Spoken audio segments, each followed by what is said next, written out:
ನನ್ನಿಂದ ಆಗುವುದಿಲ್ಲ ಅಂತ ಯಾವತ್ತು ಹೇಳಕ್ಕೆ ಹೋಗ್ಬೇಡ.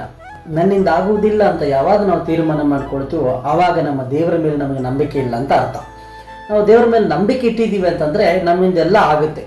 ಥ್ರೂ ಕ್ರೈಸ್ಟ್, ಯೇಸು ಕ್ರಿಸ್ತನ ಮೂಲಕವಾಗಿ ಪ್ರಾರ್ಥನೆ ಮಾಡುವಂಥವ್ರು ನಾವು, ವಾಕ್ಯದಲ್ಲಿರುವಂಥವ್ರು ನಾವು, ನಂಬಿಕೊಂಡು ಆರಾಧನೆ ಮಾಡ್ಕೊಳ್ತಾ ಇರುವಂಥವ್ರು ನಾವು ದೇವರ ಹತ್ರ ಒಂದು ರಿಲೇಷನ್ಶಿಪ್ಪಲ್ಲಿದ್ದೀವಿ.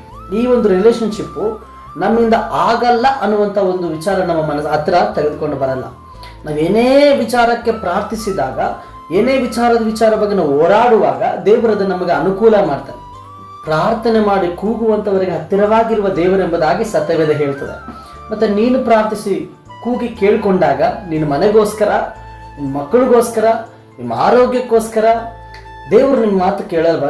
ದೇವರು ನಿಮ್ಮ ಪ್ರಾರ್ಥನೆ ಕೇಳಲ್ವಾ? ಖಂಡಿತವಾಗ್ಲೂ ಕೇಳ್ತಾನೆ. ಆತನಿಗೆ ಇಷ್ಟ ಇದೆ.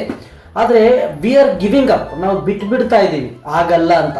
ಫುಲ್ ಸ್ಟಾಪ್ ಯಾವತ್ತು ಇಟ್ಬಾರ್ದು. ಯಾಕಂತಂದರೆ ಪ್ರಾರ್ಥನೆ ಪರರು ನಾವು ಯಾವ ಟೈಮಲ್ಲಾದರೂ ದೇವರು ಅದ್ಭುತ ಮಾಡ್ತಾರೆ. ಆತನ ಆಲೋಚನೆ ಅದು ಒಂದು ಸೆಕೆಂಡಲ್ಲಿ ಅದ್ಭುತ ಮಾಡ್ಬೇಕಂತ ಅಂದ್ಕೊಂಡ್ರೆ ಆಗುತ್ತದು. ಆದರೆ ದೇವ್ರು ಯಾಕೆ ಟೈಮ್ ತೊಗೊಂಡ್ರಂದ್ರೆ ಅದು ಆತನ ಇಷ್ಟ. ಆತನ ಟೈಮಲ್ಲಿ ಆ ಕಾರ್ಯ ನಡಿಬೇಕಂತ ತೀರ್ಮಾನ ಮಾಡಿರ್ತಾರೆ.